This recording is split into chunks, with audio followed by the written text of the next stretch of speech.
The United Kingdom's Ministry of Defense latest intelligence update on Ukraine, October 24, 2023. Russia continues to rely heavily on specially designated Storm Z units for local offensives in Ukraine. These are company-sized groups first fielded in 2022. Russia likely originally intended Storm Z to be relatively elite units that could seize tactical initiatives.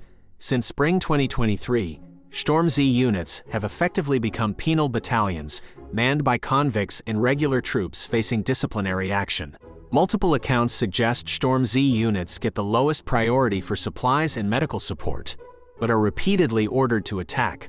While Russian troops have often conducted effective defense, the existence of Storm Z highlights Russia's extreme difficulty in generating infantry capable of conducting effective offensives. Ukraine's Armed Forces General Staff Update.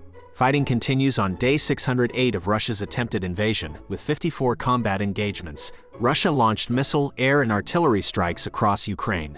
Russia maintains military presence along Ukraine's northern border. Shelling continues from Russian territory. Fierce fighting along several axes: Kupiansk, Lyman, Bakhmut, Avdiivka, Marinka. Russia launched unsuccessful ground assaults supported by airstrikes. Ukraine repelled numerous attacks. Russia continues shelling many settlements across Donetsk, Luhansk, Kharkiv, Zaporizhia, and Kherson oblasts. Ukraine continues offensive operations in the Melitopol axis and Bakhmut axis. Ukraine inflicted losses on Russian manpower and equipment. Ukraine's Air Force conducted airstrikes on Russian troop concentrations and air defense systems. Ukraine's missile forces destroyed Russian artillery and logistics sites. Fighting remains active in the east and south. Russia maintains attacks on civilian infrastructure, but Ukraine continues localized counteroffensives. The Institute for the Study of War Russian Offensive Campaign Assessment. Ukrainian forces continued counteroffensive operations in eastern and southern Ukraine, advancing south of Bakhmut and in western Zaporizhia Oblast. Geolocated footage indicates Ukrainian forces advanced east of Andriivka, about 10 kilometers southwest of Bakhmut. Additional footage shows Ukrainian forces made marginal gains west of Robotyne, south of Bakhmut. The Ukrainian General Staff reported Ukrainian forces continued offensive actions south of Bakhmut and achieved partial success near Robotyne. The assessments indicate Ukrainian forces are continuing localized counteroffensive operations around Bakhmut, despite Russia prioritizing the defense of the Bakhmut area. The Institute for the Study of War Key takeaways today. Russia is increasingly using cheaper, domestically produced drones rather than Iranian Shahed 131 and Shahed 136 drones to strike Ukrainian infrastructure, supplementing the Shahed drones. Russia is intensifying forced mobilization efforts targeting Central Asian migrant communities within Russia. In a speech, Zelensky highlighted Ukraine's growing control of the Black Sea and temporary grain export corridors.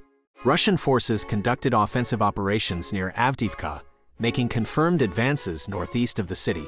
Russian sources claimed Ukraine maintains positions in Krinky, 2 kilometers from the Dnipro River, and is conducting limited attacks on the river's east bank. The Russian private military company Reddit is reportedly trying to recruit women into combat roles. Russian occupation authorities continue programs to forcibly deport Ukrainian children to Russia. Ukraine Matters Update. The fighting continues in Bakhmut with both Ukrainian and Russian forces sustaining casualties. Russia has about a 30% survivability rate for troops attacking Ukrainian positions. There are ongoing battles in the north near Svatov and Kremina, though Ukrainian forces held off a major Russian assault there. President Biden proposed a $100+ billion aid package for Ukraine, emphasizing it will support American defense industries and jobs. Russia likely sabotaged the Baltic pipelines, and there is discussion of closing the Baltic Sea to Russian ships. Russia plans to drastically increase military spending next year, though its budget relies on unrealistic economic assumptions. Car sales in Russia have shifted almost entirely to Chinese brands as Western automakers pull out. China is not proving a very helpful partner for Russia economically. Putin failed to secure more assistance from China in his latest visit there. China appears focused on its own interests rather than helping Russia. Russia's lack of progress with China may be contributing to Putin's drive for military victories, like trying to capture all of Donbas. Jake Broe Update. A Russian Telegram channel claimed Putin suffered a heart attack, but this is likely not credible as it's a single source. The Kremlin denied the report. Fighting continues in Avdiivka, with Russia making some gains but suffering heavy losses. Russia may be trying to capture Bakhmut to announce something positive for Putin's re-election campaign. Video shows Russian armored vehicle running over its own soldiers in Bakhmut, one of several such incidents. Survivors from Bakhmut assaults say Russian commanders called them pieces of meat and wished for them to die quickly. Russian police raided a Moscow mosque to round up Central Asian migrants to send to the war.